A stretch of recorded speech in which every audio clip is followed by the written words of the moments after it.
Hi, I'm Mackenzie Lieberman, and today I'm going to give you 5 very important tips to keep in mind when you are building a chatbot agency.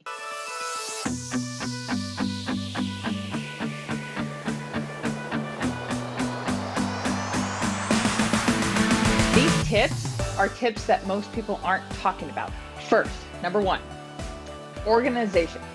Organization is super important, not only of your client acquisition process, which you really need to make sure you are organized with, right? You think about all these people that you're reaching out to, these businesses you're reaching out to, and if you're, going all out with getting clients, that you're reaching out to a lot of different clients, you need to make sure you have that organized, because you need to know who you need to follow up with.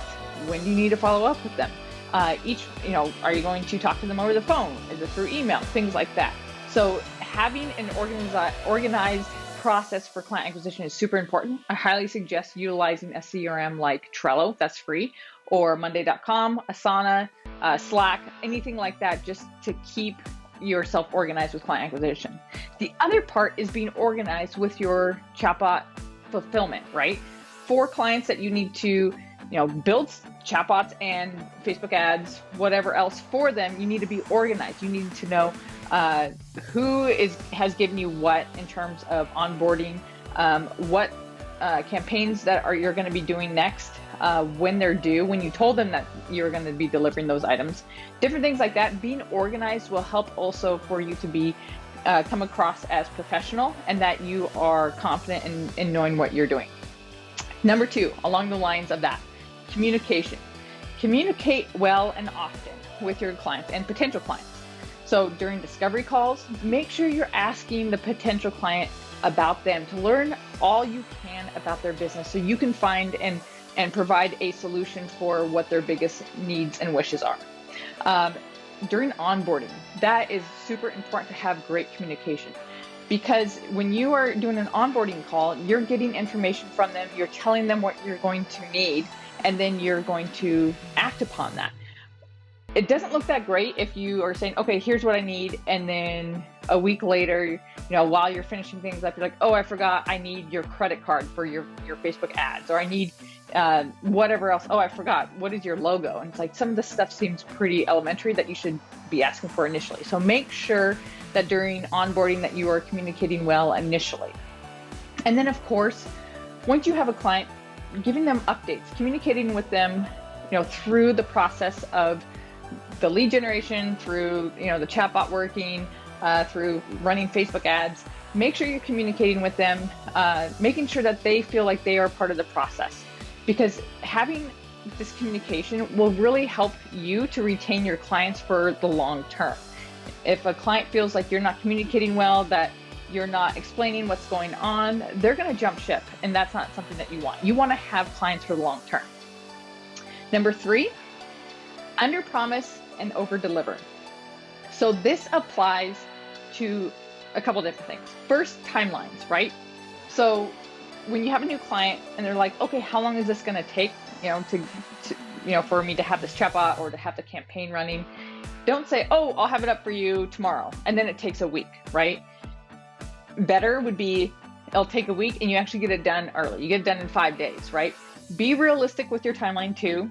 Don't, push it to the limit. People can understand that, your work takes time to build things, and also you have other stuff going on as well. So just make sure that you give them, you under promise with the timeline and over deliver. The second part to that is with results. So you never want to say, oh, I can get you 100 leads and then in 2 weeks, and then you get 5, right? You don't want to over promise leads. But also you don't want to super under promise leads, right? If you tell a client, oh yeah, I can get you 5 leads, thinking you're under promising, when in reality you could probably get 100, they're going to be like, really, 5 leads? Like, that does not make sense for this investment that I'm paying you. It's not worth my time. See, I'm out, right? So there is definitely a good middle ground for that. But definitely under promising in terms of, if you say, hey, I think I could probably get you between 30 and 50 leads in a month, and then you get more than that, or you hit that, within that range, then that's good. That's meeting or exceeding expectations. Number 4, start out simple, right? So you want to make sure that when you are, especially when you're first starting out with building a chatbot agency, that you just build simple flows. Simple flows can get great results, right? You don't need to have something that's super complicated or complex to get the results that your client is wanting. So start simple, don't overcomplicate. And then if you've been doing this for a while, don't overcomplicate things in terms of your processes or just having really custom bots, especially if you are wanting to scale, because it's really easy, or it's much easier to be simplified and have your processes simplified. So then that way, when you get a new client, it's really easy to onboard them, and it will actually give you more time back, right? And that time then can be used to reach out and get more clients, or just more income producing activities. So keeping things as simple as possible and streamlined will actually help you in the long run. Number 5, this is super important. Set boundaries. So setting boundaries to your clients. When you first start working with a client, setting a boundary to let them know your hours of operation, right? What days are you working, and between what time and what time can they expect a return email or a message? Also, letting them know how soon they should expect a reply, right? So this is all information you definitely want to give them on the onboarding call or an onboarding documentation. So that way you're setting the tone and setting the bar for communication with your boundaries from the get-go, right? So not only that with clients and setting that boundary, but also for yourself and your workload, right? You need to make sure that you set boundaries for yourself. So I know that it's common, especially when you're first starting out with a chatbot agency, that you're like hustle, grind, right? You want to put the pedal to the floor and get as much done as possible to try to reach the goals of what you're wanting to achieve. Believe me, I know. I've been there. I'm still there sometimes, depending on the week and the day. But I also know burnout is a real thing, and you don't want to have burnout because that will actually be detrimental to you in the long run and to your agency. It'll cause your capabilities and your production of what you're creating to suffer. So you don't want to do that. So set boundaries.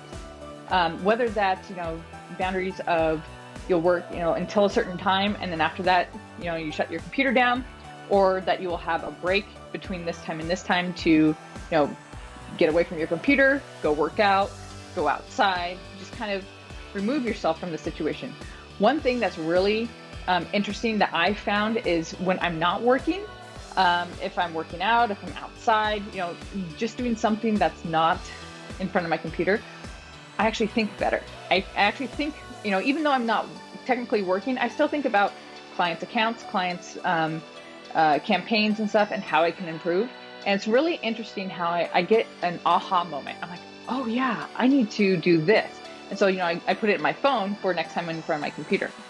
But also keep in mind Parkinson's law. If you haven't heard of Parkinson's law, pretty much what that means is that work expands to fill the time available to complete it, right? So let's say you have 3 or 4 things that you need to get done for your agency, and you have 5 hours to do it. 99% of the time, you will take those full 5 hours to get that done, or it'll even bleed over into the next session that you're going to work. So keep that in mind. Short sprints work really well. Hour here, hour there, a couple hours, or whatever, just to also give yourself a break here and there. But definitely set boundaries for your own workload, but also for your clients as well. And not only that, these 5 tips really, like I said, a lot of people don't talk about these tips or these parts of growing a chatbot agency, but definitely keep them in mind, because it will allow you to build a chatbot agency that you love, and it will be more enjoyable and more successful in the long run, which is something we all want, right? Awesome. Well, hopefully these tips have been helpful. Stay tuned, because I'll come out with more content to help you build more bots, getting more clients, and just having an overall better experience with your chatbot agency. We'll talk to you soon.